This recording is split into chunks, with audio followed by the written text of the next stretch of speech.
8 साढ़े 8 घंटे के बाद एक मुश्किल ट्रैक, एक बड़ी हौसले वाला काम। दोस्तों ने हिम्मत की, हम शारदा से आ रहे हैं। दोस्तों ने हिम्मत की और इसको ट्रैक को आज जो है ना मुकम्मल किया है। जलखट बजाते बहुत बड़ा खूबसूरत है। सामने आपको ये रोड नजर आएगा, ये बाबूसर वाला रोड जा रहा है ऊपर बाबूसर टॉप की तरफ, और पीछे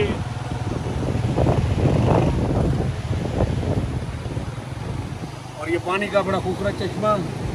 बहरहाल आपसे यही रिक्वेस्ट है, दरख्वास्त है कि आप जब भी शारदा से जलखड़ या जलखड़ से शारदा के टूर का प्रोग्राम बनाएं तो कम से कम मोटरसाइकिल पर एक बंदा होना चाहिए, आपकी मोटरसाइकिल बेहतरीन हालत में होनी चाहिए।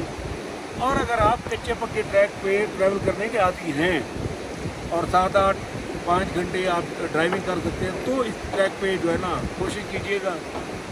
हमने मुख्तलिफ पोजीशन के ऊपर हमने ये अटैम्प्ट की है, हम कर लेते हैं, लेकिन मैंने देखा है अभी 2-3 नौजवान आए हुए थे, वो परेशान थे, ना वो आगे आ सकते थे ना वो पीछे जा सकते थे, अपनी अपनी मोटरसाइकिलें थी और बड़े कंफ्यूज पोजीशन में थे। तो ये नहीं होना चाहिए। बहरहाल खूबसूरत ट्रैक है, जान प्यारी नहीं है तो ज़रूर विजिट करें। Thank you.